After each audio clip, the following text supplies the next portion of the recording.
എല്ലാവർക്കും നമസ്കാരം. ഞാൻ മിത്രവിന്ദയാണേ. പുതിയൊരു ഷോർട്ട് സ്റ്റോറിയുമായി വന്നതാണ് കേട്ടോ. ഇഷ്ടമാണെങ്കിൽ നിങ്ങളൊക്കെ സപ്പോർട്ട് ചെയ്ത് കൂടെ കൂട്ടണേ. മരുമകൾ, നിനക്കെന്തേലും പറയാനുണ്ടെങ്കിൽ എന്നോട് നേരിട്ട് പറഞ്ഞാൽ മതി. അല്ലാതെ എൻ്റെ വീട്ടുകാരെ കേൾപ്പിക്കാൻ ആരാണ്ട്. അപ്പുറത്ത് അച്ഛനും അമ്മാവനും ഉണ്ട് കേട്ടോ മീനു. ശ്രീജിത്ത് പറയുന്നത് കേട്ട് മീനു അവനെ ഉറ്റുനോക്കി നിന്നു. എന്താ മീനു, നീ ഇപ്പോൾ വീണ്ടും ശ്രീമോളുമായി പിണങ്ങിയോ? ജോലിക്ക് പോകാനായിട്ടുള്ള തത്രപ്പാടിൽ തിരക്കിട്ട അടുക്കളപ്പണികളിലാണ് മീനാക്ഷി. അവളുടെ പിന്നിൽ നിന്നുകൊണ്ട് ശ്രീജിത്തായിരുന്നു ആ ചോദ്യം മീനാക്ഷിയോട് ചോദിച്ചത്. ശ്രീയേട്ടൻ എന്തൊക്കെയാ പറയുന്നേ? എനിക്കൊന്നും മനസ്സിലാവുന്നില്ലല്ലോ.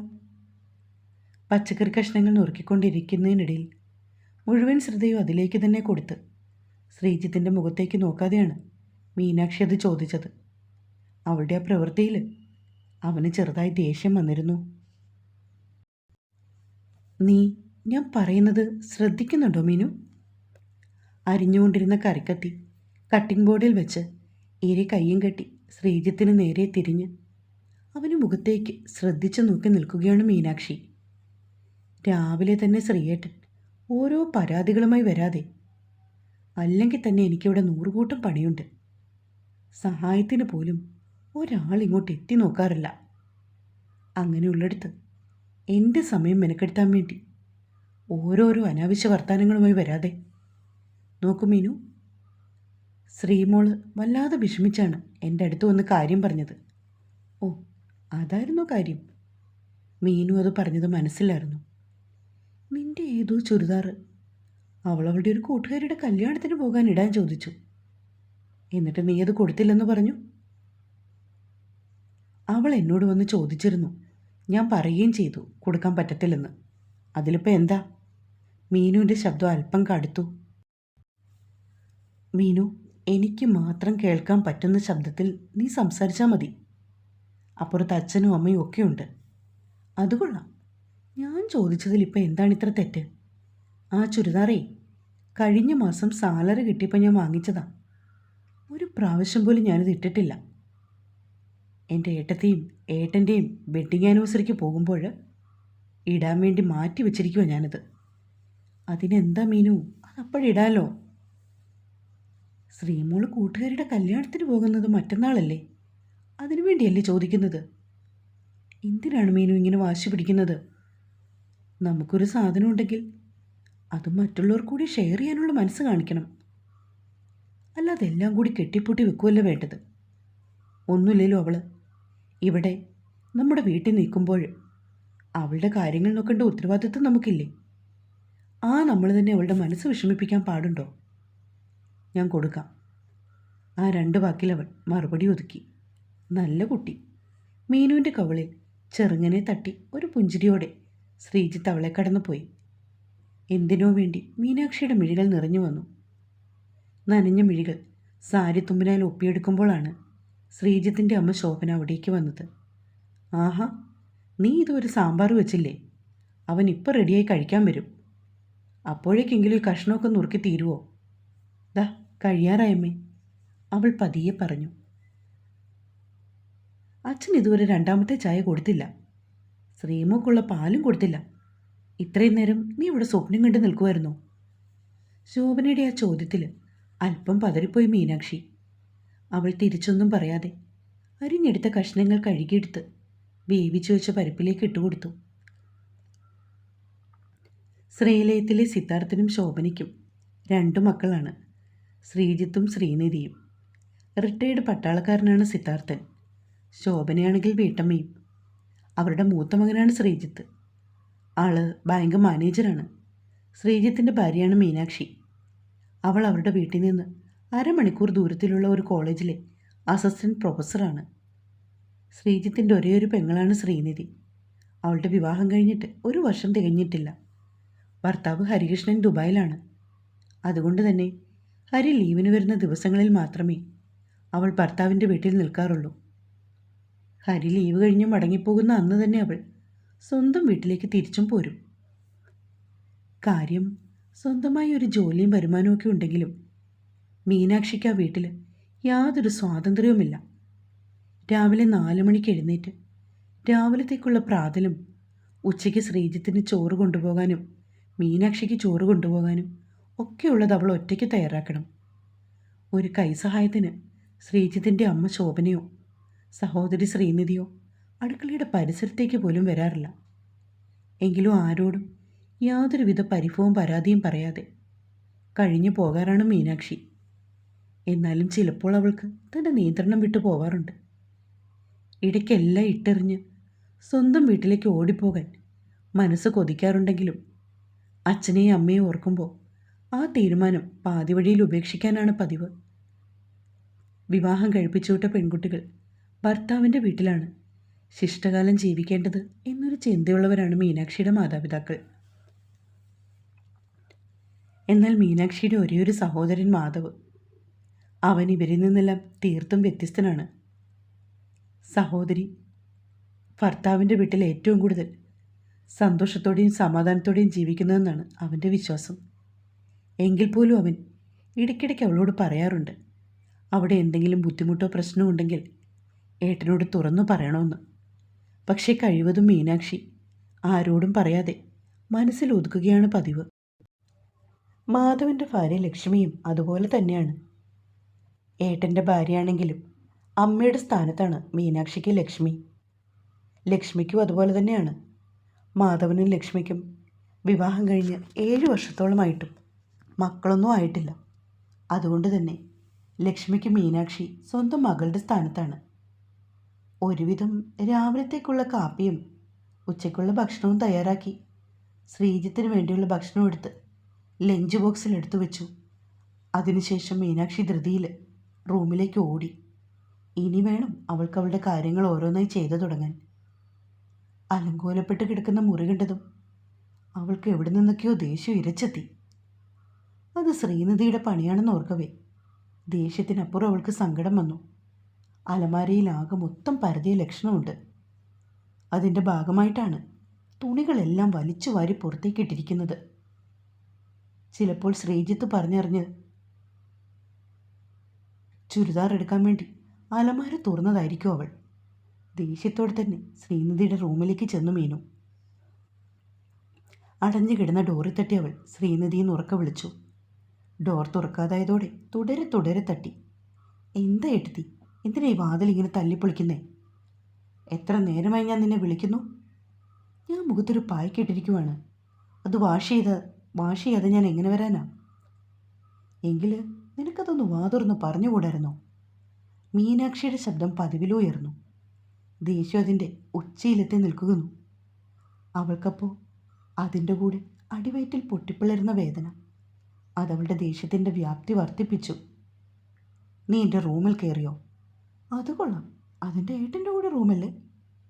ഇത്തവണ ശ്രീനിധിക്കും ദേഷ്യം വന്ന് വിടാൻ ഭാവമില്ലാത്ത മട്ടിൽ അവളുടെ നേർക്ക് ശബ്ദം ഉയർത്തി.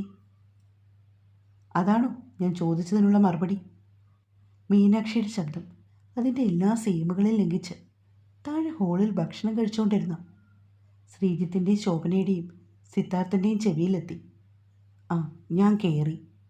അലസമായി ശ്രീനിധി അത് പറഞ്ഞതും മീനാക്ഷി ഒന്ന് കണ്ണുകൾ ഇറുക്കിയടച്ച് ദേഷ്യം നിയന്ത്രിച്ചു.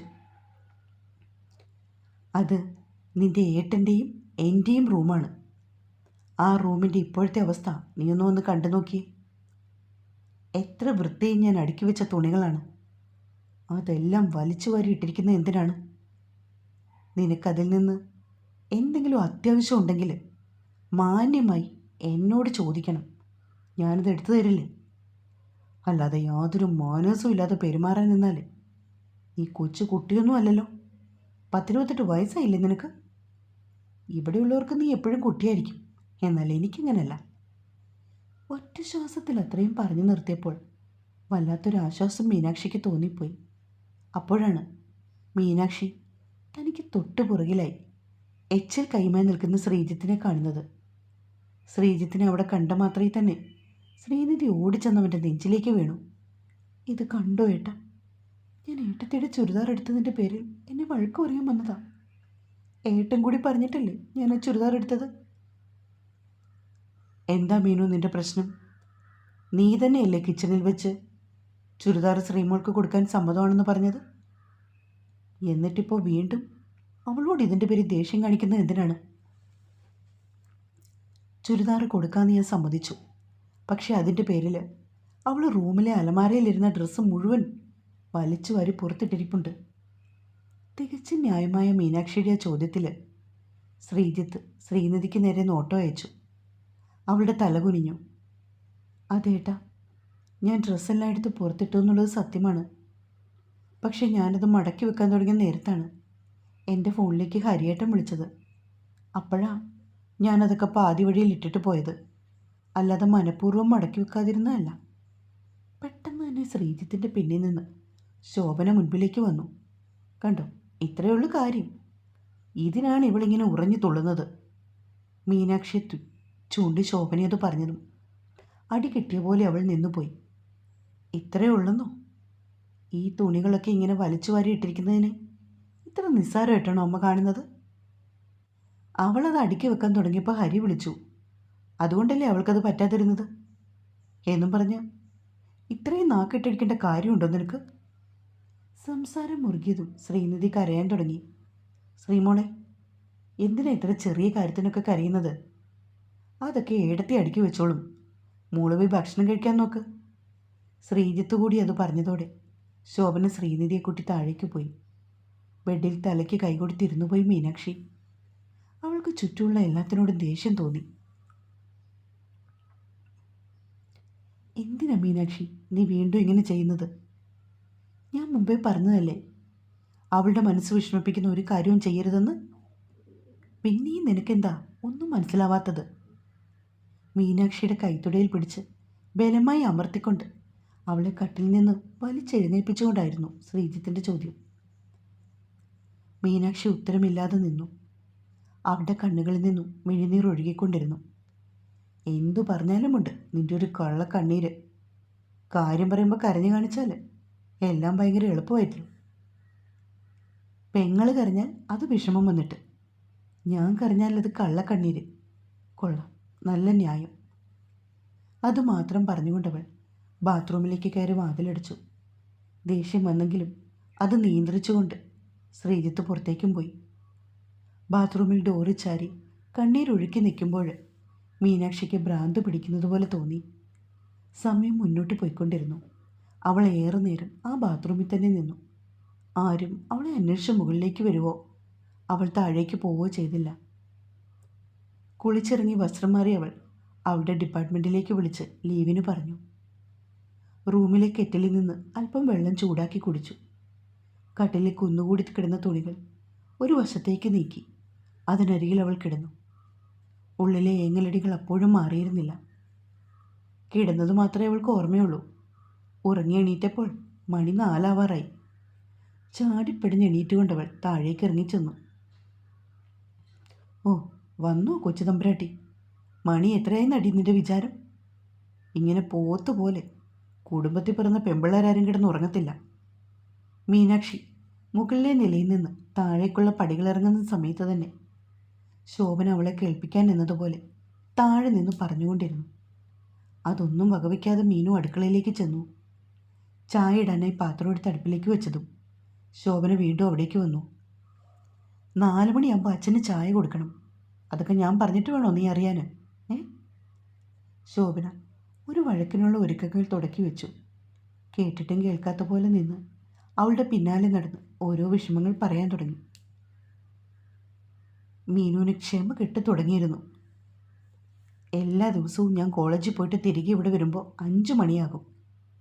ആ ദിവസങ്ങളിലെല്ലാം അമ്മ തന്നെയല്ലേ അച്ഛന് ചായ ഉണ്ടാക്കി കൊടുക്കുന്നത്. പിന്നെ ഇന്ന് മാത്രം എന്താണ് ഒരു പുതുമ? അമ്മയുടെ ഭർത്താവിൻ്റെ കാര്യങ്ങൾ നോക്കേണ്ടത് അമ്മയുടെ കടമയാണ്. അച്ഛന് 4 മണിക്ക് ചായ വേണമെങ്കിൽ ഉണ്ടാക്കി കൊടുക്കേണ്ടത് അമ്മയുടെ ഉത്തരവാദിത്വമാണ്. അല്ലാത്ത പക്ഷം സ്വയം അച്ഛൻ സ്വയം ഉണ്ടാക്കി കുടിക്കണം. അല്ലാതെ നിങ്ങളുടെ മകളൊരുത്തി ഇവിടെ ഉണ്ടല്ലോ, കൂട്ടുകാരുടെ കൂടെ കറക്കോ ഉറക്കോ ഒക്കെ ആയിട്ട് അവൾ ഈ വീട്ടിൽ തന്നെയല്ലേ കഴിഞ്ഞുകൂടുന്നത്. അവളോട് പറയണം ഉണ്ടാക്കി കൊടുക്കാൻ. ഇത് കൊള്ളാലോ, നിന്റെ നാവിനങ്ങ് നീളം വെച്ച് പോയല്ലോ. ഇത്ര നാളും പൂച്ചയെപ്പോലെ പതുങ്ങിയിരുന്നവളാ, ഇപ്പം കണ്ടില്ലേ ശൗര്യം. വീണ്ടും വഴക്ക് തുടങ്ങാൻ ഒരു കാരണം കിട്ടിയതുപോലെ ശോഭന തുടർന്നു. ആ നേരം കൊണ്ട് മീനു ചായയിട്ട് ഒരു ഗ്ലാസ് ശോഭനക്കരികിലേക്ക് നീക്കി വെച്ചു. മറ്റൊരു ഗ്ലാസ്സിൽ ചായ എടുത്ത് സിദ്ധാർത്ഥനും കൊടുത്തു. എന്നിട്ടൊരു കപ്പിലേക്ക് അല്പം ചായ പകർന്ന് അടുക്കളയിൽ ഇരിക്കുന്ന ചെയറിലേക്കിരുന്ന് മീനു അത് കുടിക്കാൻ തുടങ്ങുന്ന സമയത്ത് ശോഭന വീണ്ടും സംസാരിച്ചു. ഡി, മുകളിൽ ശ്രീമോളുണ്ട്, ഒരു കപ്പ് ചായ അവൾ കൂടി കൊടുക്ക്. ശ്രീമോളുടെ കാലിന് സ്വാധീനക്കുറവൊന്നുമില്ലല്ലോ. അവൾക്ക് ചായ വേണമെങ്കിൽ ഇവിടെ വന്ന് എടുത്തു കുടിക്കും. ഞാൻ ആരുടെയും വേലക്കാരിയൊന്നുമല്ല, ചായയൊക്കെ ഇരിക്കുന്നിടത്ത് പോയി കൊടുക്കാൻ. അത്രയും പറഞ്ഞുകൊണ്ട് താൻ കുടിച്ച ചായയുടെ കപ്പ് കഴുകി വെച്ച് മീനു അടുക്കളയിൽ നിന്ന് റൂമിലേക്ക് പോകാൻ തുടങ്ങിയ സമയത്താണ് ശോഭന കയ്യിലിരുന്ന ചായ ഗ്ലാസ് താഴേക്കിട്ടത്. അത് അറിയാതെ കൈവഴുതി പോയതുപോലെയായിരുന്നു അവരുടെ മുഖഭാവമെങ്കിലും മീനു കൃത്യമായി കണ്ടിരുന്നു അവർ ചായ ഗ്ലാസ് താഴേക്കിടുന്നത്. അത് ശ്രദ്ധിക്കാതെ പോലെ മീനു അവളുടെ റൂമിലേക്ക് പോകാൻ തുടങ്ങിയപ്പോഴാണ് ശോഭന പിന്നിൽ നിന്ന് വിളിച്ചത്. ഡി, ഇതൊന്ന് വൃത്തിയാക്കിയിട്ടിട്ട് പോ. എൻ്റെ കയ്യിൽ നിന്ന് താഴേക്ക് വീണു. എന്നിട്ട് എനിക്ക് വേറൊരു ചായ കൂടി ഇട്ടതാ. ഉള്ളിലേക്ക് തിളച്ചു മറിഞ്ഞു വന്ന ദേഷ്യം കൈമുഷ്ടി ചുരുട്ടിപ്പിടിച്ച് മീനു നിയന്ത്രിച്ചു നിന്നു. അത് വൃത്തിയാക്കാൻ ഞാനാണോ ചായയും ഗ്ലാസും താഴെയിട്ടത്? അമ്മയല്ലേ? അപ്പോൾ അമ്മ തന്നെ അങ്ങ് വൃത്തിയാക്കിയാൽ മതി. എനിക്ക് വരെ ജോലിയുണ്ട്. ശോഭന താഴെ നിന്ന് എന്തൊക്കെയോ പ്രാഗവും പിറുപിറുക്കുകയും ചെയ്യുന്നുണ്ട്. എന്നാൽ അതൊന്നും ശ്രദ്ധിക്കാതെ മീനാക്ഷി നേരെ മുകളിലേക്ക് പോയി. ബാത്റൂമിൽ പോയി ഒന്ന് ഫ്രഷായി വന്ന ശേഷം അവൾ ശ്രീനിധിയുടെ മുറിയുടെ വാതിലിൽ ചെന്ന് ശക്തമായി കൊട്ടി. അപ്പോൾ സമയം ഏകദേശം 6 മണിയായി. ചെവിയിൽ ഹെഡ്സെറ്റൊക്കെ കണക്ട് ചെയ്തുകൊണ്ട് ശ്രീനിധി എഴുന്നേറ്റ് അവളുടെ മുന്നിൽ വന്ന് നിന്നു. എന്തിനാ നിങ്ങൾ ഡോറി തട്ടിയേ? അലസമായി ദേഷ്യഭാവത്തിൽ ശ്രീനിധി ചോദിച്ചു. രാവിലെ നീ കുറച്ച് തുണിയൊക്കെ എൻ്റെ അലമാരിയിൽ നിന്ന് വാരി വലിച്ച് ബെഡിലേക്ക് ഇട്ടിട്ടുണ്ട്. അതൊന്ന് മടക്കിത്താ. റൂം വൃത്തികേടാക്കിയിടുന്നത് എനിക്കിഷ്ടമല്ല. നിങ്ങളുടെ റൂം വൃത്തിയാക്കണമെങ്കിൽ അത് നിങ്ങളുടെ ഉത്തരവാദിത്വമാണ്. അതെന്തിനാ എന്നോട് പറയുന്നത്? ഞാൻ നിന്നോടല്ലാതെ പിന്നെ ആരോട് വേണം പറയാൻ? രാവിലെ നീയല്ലേ അതൊക്കെ വലിച്ചു വാരി പുറത്തേക്കിട്ടത്. അപ്പോൾ മടക്കി വെക്കേണ്ടത് നീ തന്നെയാണ്. രാവിലെ തന്നെ ഹരി വിളിച്ചതുകൊണ്ടാണ് മടക്കി വെക്കാഞ്ഞെന്ന് നീ പറഞ്ഞു. ഇപ്പോഴാരും വിളിക്കുന്നില്ലല്ലോ. നീ ബിസിയുമല്ല. നിനക്ക് മടക്കി വെക്കാൻ ആവോളം സമയമുണ്ട്. മര്യാദയ്ക്ക് ഒന്ന് മടക്കിത്താ. എന്താ ഇവിടെ വീണ്ടും ഒരു പ്രശ്നം? നീ എന്തിനാ മീനു ശ്രീമോളോട് വഴക്കുണ്ടാക്കാൻ നിൽക്കുന്നേ? പിന്നിൽ ശ്രീജിത്തിൻ്റെ സ്വരം കേട്ടതും മീനാക്ഷിക്ക് വീണ്ടും കലി കയറി. തുടരും.